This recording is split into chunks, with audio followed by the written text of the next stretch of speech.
Good day, everyone. Welcome to part 2 of course 2 in this training. I'll be taking us through comparative statistics in medical research.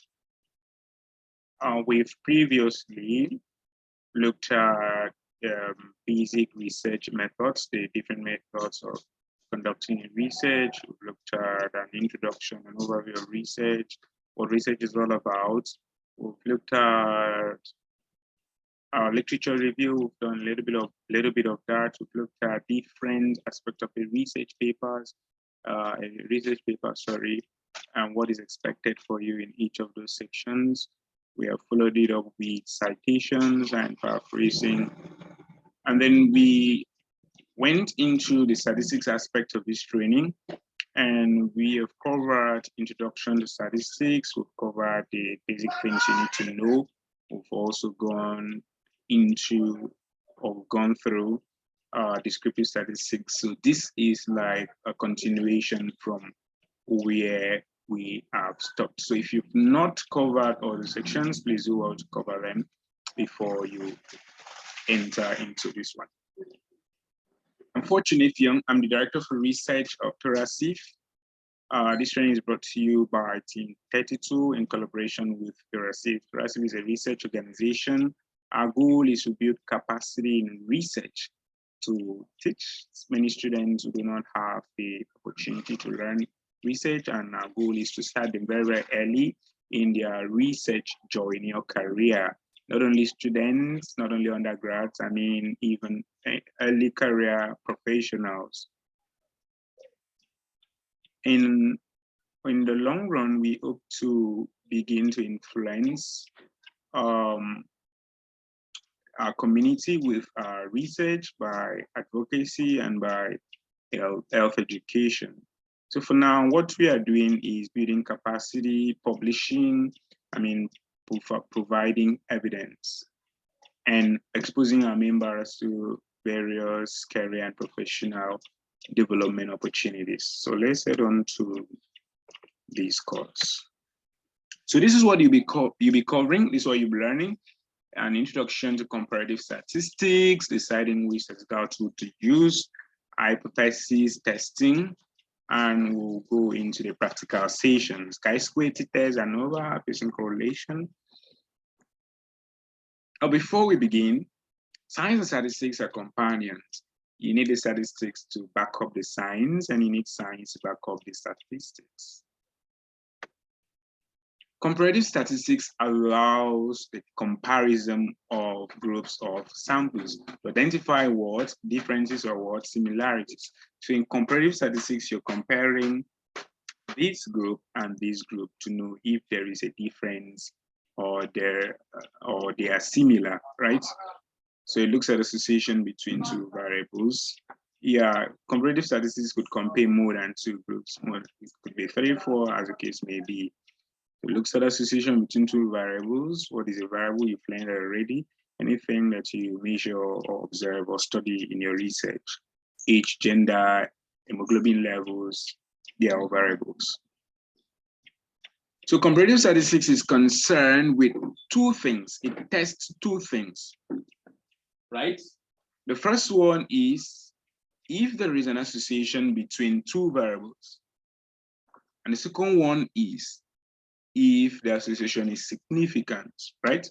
So comparative statistics makes use of statistical tools to answer these two questions. But how do we know which statistical tool to use in answering a particular question? And that is what this model is all about. Is it t-test? Is it chi-square? Is it ANOVA? Is it correlation? Is it regression? So there are 3 steps in deciding which statistical tool to use in what comparative statistics. Of course, you know the difference between descriptive and comparative or inferential statistics. Descriptive, you just observe and give us what you're observing, you report what you're observing. But in comparative statistics, you try to compare and try to make associations and you try to test hypotheses. So the first step in deciding which statistical tool to use in your comparative analysis is to identify the type of variable. Identify the nature of variable, number two, then identify what the normality of the continuous data. So let's go into the first segment, identifying the type of variable, dependent and independent variable. So you've learned already before now that there are two types of variable or variables in research classified into dependent and independent variable. Independent variable is the one that the experimenter or researcher controls, whereas dependent is the one that changes in response to the independent variable. Don't worry, you'll appreciate it as we go further. The independent variable is the cause. The dependent variable is the effect. I want you to grab some of these things because when we'll be considering a few examples, you will need to bank on these things. Remember, independent is what cause, whereas dependent is what effect. This one is very, very important. Now, this is also important. Independent variable is a variable that is changed by who? The researcher, whereas dependent variable is a variable that is affected by this change. Sorry. So when the independent variable is manipulated, the dependent variable responds to the manipulation and changes. Don't worry, we'll appreciate it as we go further. So yes, it's almost saying the same thing that we have said, but I'll read the last paragraph. Sometimes independent variable is considered as a grouping or manipulated variable. Okay, let's consider a few examples. I will just take two from this slide. The remaining ones will be an assignment for you. So let me start with point 2. In a study of how different doses, of a drug affects the severity of symptoms, a researcher could compare the frequency and intensity of symptoms when different doses are administered. So can you spot out your dependent and independent variable? If you need time, you can just pause the video. So the dependent variable is the one that will respond to a change, is the one that will be observed and measured, whereas the independent variable is the one that will be manipulated by the researcher. So in this case, what is the researcher manipulating? The different doses. So the different doses will become your independent variable. So if it is 50 milligram, 100 milligram, whatever the researcher decides to do, that will become your independent variable. Then your dependent variable is the one that will change as the doses are changing. So what is that? Of course, it is the frequency and intensity of symptoms. So as the doses are changing, the frequency and intensity of symptoms are doing what? Changing. So the frequency and intensity of symptoms become your what? Dependent variable. So which other one should I pick here? Okay, I think I should pick the fourth one. I might come back to the others in some other thing. The fourth one says to determine association between field of study and willingness to take the malaria vaccine. So this is an objective of a study. Want to find the association between field of study, what is this person studying, and willingness to take the malaria vaccine. So I want to ask, can the field of study affect the willingness to take malaria vaccine? Yes, but can willingness to take the malaria vaccine affect the field of study? Of course, no. So you can guess the person that is able to change the other person is independent variable. So the field of study can affect willingness, right, to take the malaria vaccine. So it becomes independent variable because it can affect the dependent variable. The dependent variable, on the other hand, can change in response to the independent variable. So you could say maybe you're thinking that students who are studying a medical course will be more likely to take the vaccine. So that is it. For number one, maybe I'll just take 3 here and then 1 here. I just want it to be 4. because you've done this already.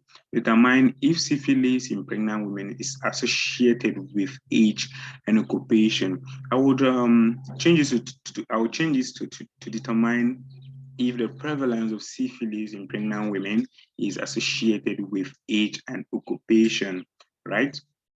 So remember, what can change the other person? You're asking, okay, can the occupation somebody is doing affect the person's susceptibility to syphilis infection, or can somebody's age affect the susceptibility to syphilis infection?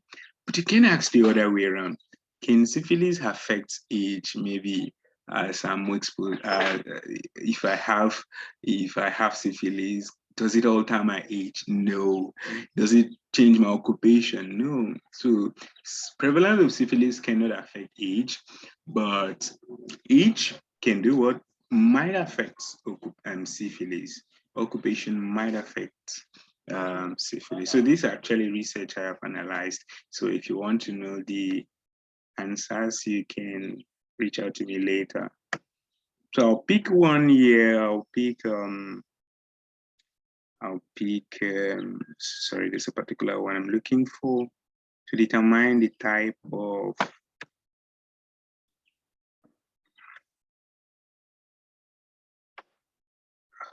okay, maybe I'll come back to it.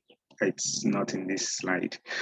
Okay, so does the type of ART of HIV patients affect hematological parameters like hepatitis and PLT? Okay, no, let me skip that one. Let me take number one. To determine the effect of high cost of menstrual pad on women's menstrual hygiene. So what is likely to affect the other one? Does women's menstrual hygiene, can it affect cost of menstrual pad, or it's cost of menstrual pad that can affect women's menstrual hygiene? Yes, so cost of menstrual pad is the what? Independent what? Variable. Women's menstrual hygiene, which will change in response to the independent variable, is a what? Dependent variable. Now, one thing I want to point out, and that's the reason why I was looking for this point, is that there must be a question that actually assesses cost of menstrual pad. It could be something like, how much do you spend on, how much do you purchase menstrual pad? In a month, on average, in a week, in a year, depending on what the researchers want to do. Now, for women's menstrual hygiene, there could be a question or two that is used to assess or used to measure women's menstrual hygiene. You could say maybe frequency of use of pad or frequency of change of pad. These are actually questions that I can assess a woman's menstrual hygiene. How often do you change your pad? How often do you use your pad, and so on and so forth. So they will have something in the questionnaire or in the experimental procedure that is representing them. Next thing is identifying the nature of variables. It continuous, it discrete, or categorical. I always put continuous and discrete together. Most times I call both of them continuous variables, but technically continuous variables are different from discrete variables. You've learned this already, so I'll just rush through. Continuous variable, any numerical value. Discrete, there are certain numerical values. Categorical, they are non-numeric groups or categories. Okay, so the third step is identifying the normality of the continuous variable. Yeah, we'll talk about parametric and non-parametric tests. Because you've done this already, I will rush through it again. So what are parametric tests? They are tests they are used for data that are assumed to be normally distributed. So this is how a normal distribution looks like. You've learned this already, so I'll rush through. Non-parametric tests are used for data that are not normally distributed. So the main tests for assessment of normality are KS and Shapiro-Wilk tests. So you can see they are represented by the size of the box shows the frequency of use. It's not actually a research. It's just, I know most people use both of them. myself, I just use the two and I've never tried others. But for the purpose of this lecture, I'm presenting it to you so that maybe you can try it out in your spare time. All right, so if a data is normally distributed, we call it a parametric data, and we use parametric tests. If it is not normally distributed, we call it non-parametric data, and we use non-parametric tests. So these are the examples of parametric tests and their non-parametric equivalents. So let's assume that we have a couple of examples here to try, to practice, to decide which statistical tool to use. So let's just assume that all these data will run normality, and they are all these, I mean, these and these. So let's assume they are normally distributed. So this is a parametric test chart. How to know which parametric test to run, because if you know the parametric test to run, it's easy. If the data is non-parametric, you could just run the non-parametric equivalent. So if we've talked about dependent and independent variable, and we're assuming that the data is normally distributed, that's why we are going for parametric tests. We've talked about the nature of variable is categorical or continuous. These continuous represent both continuous and discrete data. So if dependent and independent variable are categorical, we will use what? Chi-square values. Sorry, let me use my pointer. Okay, so if independent is categorical, we use chi-square. If dependent is continuous, categorical is, independent is categorical, we use ANOVA or t-test. We would see when to use ANOVA and when to use t-test later. Or just so I don't miss it. ANOVA is used when you're comparing more than two groups, that's 3 and above. T-test is used when you're comparing two groups. Now, independent variable, if it is continuous and the dependent variable is what? Continuous, you use Pearson correlation. But if the independent variable is continuous and the dependent variable is what? Categorical, we use what? Logistic regression. So you can screenshot these charts and keep, you can always come back to it at any time. All right, let's do some practice. We are going to decide which statistical tool to use. So I think because I've given you an assignment, I would not want to touch the data that we have not identified dependent and independent variable. So have we done syphilis? No. Okay, let's start with to determine association between field of study and willingness to take the malaria vaccine, right? So you need to first identify what the type of what data.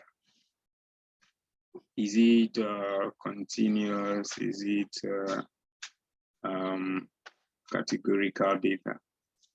Oh, sorry, yes, we need to first identify the dependent and independent variable. So we've done this already. The dependent variable is what? Willingness to take the malaria vaccine. Dependent variable is what? Field of study. So the next step is, let's assume it's normal. The next thing we will decide is the categorical and continuous data. So field of study, most research, of course, they will collect field of study as a categorical data. It cannot be a number. You're either studying medicine, medical, laboratory science, or nursing, and so on and so forth. Or on the other hand, it can simply be medical related or non-medical related, or health related and non-health related. So it's a categorical data most times, or most likely. Then, of course, willingness to take the malaria vaccine is either a yes or a no, or a strongly agree, a Likert scale, strongly agree, neutral, disagree, and strongly disagree. So it's equally what? A categorical data. So in this case, you have dependent variable, what? Categorical. Independent variable, what? Categorical. So what test do we use? Categorical, chi-square test, yes. All right, so to determine the association between PT and APTT levels, interesting. I don't know if we have Oh, this is a question I was looking for. It was not in the other slide. Determine the association between PT and APTT levels in smokers. So this is a bit tricky. We need to first identify the dependent and independent variable. Now, ask yourself the question, what do you want? Oh, I want to know if PT has proton beam time, APT is activated proton beam time.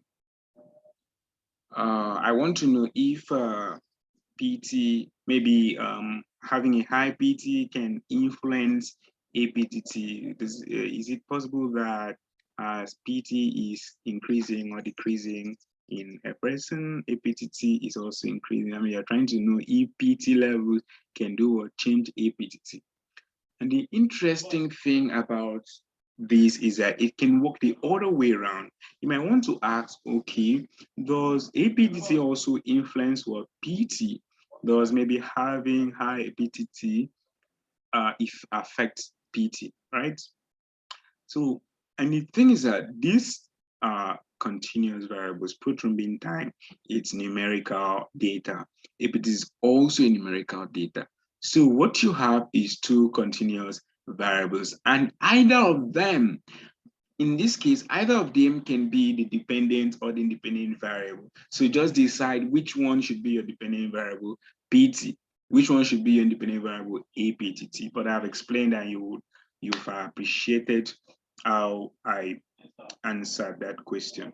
So if we have two continuous variable, what are we doing? Dependent is continuous, independent is continuous, so it's Pearson correlation. So you're going to do Pearson correlation for this objective to see if PT and APTT are associated. I've done 2 years, so I'll skip and pick just 1 year. To determine, no.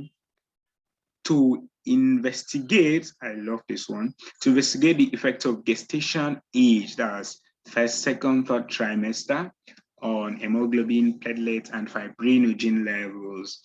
Okay, so was a dependent variable and was independent variable. Yes, the dependent variable is what? HB, PT, and what? Fibrinogen. Why is it dependent? Because independent variable gestation age, you're trying to find out if it can change this level. So a woman that is in the first trimester and at the second trimester, will her hemoglobin level change? Or at the third trimester, will her platelet count change? So you're looking at what trimester, the 3 gestation age, can do to the hematological parameters. But can you put it the other way around? Can hemoglobin level change a woman trimester? No, it can't. A woman hemoglobin level doesn't change her from first or second trimester, no. So that is why the gestation age is what? Independent variable, because it is going to cause the change. Whereas hemoglobin, platelet, and fibrinogen is what? Yes, they what? Independent variable the dependent variable because it is responding to the change caused by the dependent variable. Now we've identified the variable, but what type of data is this gestation age? You can see it's a categorical data. First, second, and third. It's a categorical data, meaning we are grouping these women into what? 3 groups, right? Those are in the first trimester, those in the second trimester, and those in the third trimester. So this is a categorical variable. Now, like we've discussed already, hemoglobin, platelets, and fibrinogen are what? Continuous data. So you have independent categorical, dependent continuous. So what do you do? Now there's something else I want you to look at, but let's come back to our table. So when independent is categorical, dependent is continuous, what do you do? ANOVA or t-test. But which of these should we do? Okay, let's go back to that slide. Remember, the gestation age is 3 groups, right? First, second, and what? Third. Remember what I told you, that ANOVA is used for 3 or more groups. So these are 3 groups. So you would use analysis of variance. ANOVA, one way ANOVA. If it was just two groups, like you'd see in some of these examples, if this was just two groups, you would use t-test.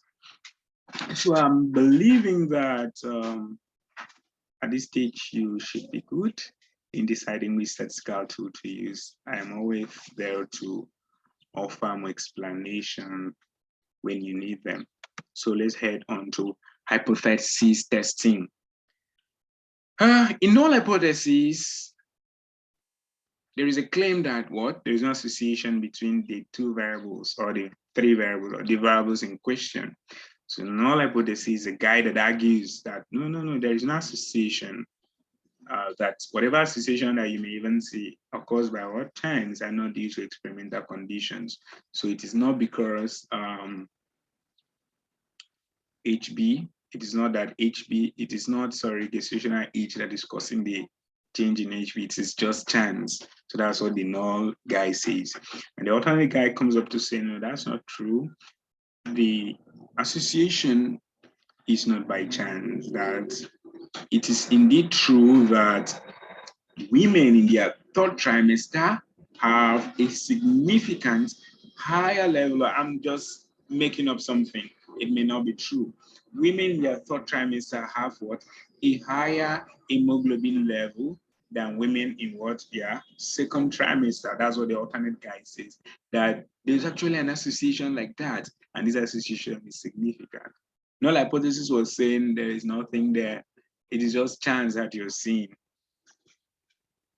Now listen, null hypothesis, in null hypothesis, there might be an association. Remember what we said about comparative, what we said about comparative statistics at the beginning, that there have to be an association, and this association should be what? Significant. So even when there is an association and it is not statistically significant, who wins? Null hypothesis.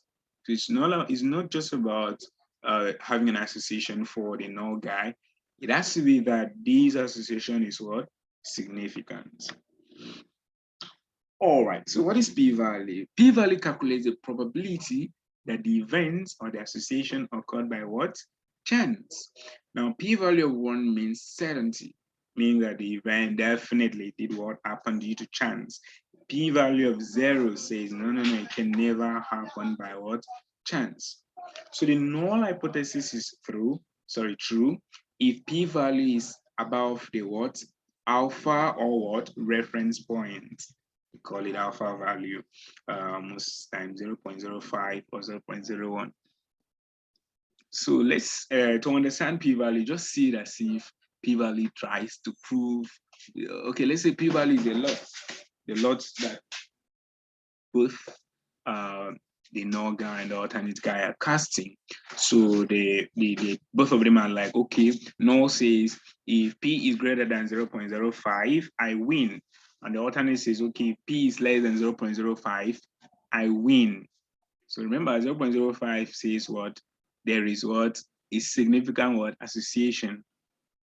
So the higher your p-value, the more you are tilting toward the null hypothesis that says there is no what? Association, meaning the association that is there is not significant. All right. Okay, this is the p-value chart. If p-value is less than 0.05, what should we do? We should say that the result is significant, and we should do what? Reject the what? Null hypothesis. If p-value is greater than 0.05, result is what? Not significant, and we should do what? Accept the null hypothesis. So you can pause the video and try to digest this. Or you can always come back anytime. So in this particular module here, we have looked at how to decide which statistical tool to use. A quick recap. We've said that there are 3 things we need to put in mind when we are deciding which statistical tool to use. That the first thing is for us to identify the what variable. Is it dependent? Is it independent? Remember, we said independent is a cause. Dependent is what? The effect. So independent does, the researcher manipulates the independent variable and it causes or it affects the word dependent variable. Couple of examples for you to try. We looked at continuous and discrete and categorical variables. The second thing you need to put in mind. And the third thing is what? If the data is normally distributed, we have looked at what are normally distributed and abnormally distributed data. We've looked at types of parametric tests and non-parametric tests. This chart is very important to always guide you in deciding which statistical tool to use. So these are also practice examples for deciding which statistical tool to use. We've talked about the fight between null hypotheses and what alternate hypotheses, and a lot they are casting. What is a lot? P-value. So, okay, null says if it is lower, okay, null says if it is higher than the alpha value, I win. I put it, alternate says if it is lower than alpha value, I win. So we're going to look at videos on how to carry a chi-square. I will take you through data preparation toward reporting. I have a couple of students' work I have been doing. A lot of students work for school projects and for publications. So I'll take you through the data cleansing. I'll just show you the data as they gave it to me, and I'll take you through the data preparation, analysis, and how to interpret and report. So something with t-test, ANOVA, patient correlation, and possibly logistic regression. And then we do a summary video, and that will be the end. So if there is any question at all, I'm always available. And this handles is my email, my WhatsApp contact, or my phone contact. And you can reach out to me on Facebook, LinkedIn, Twitter, as Fortune FM. Thank you very much. I hope you enjoyed the video.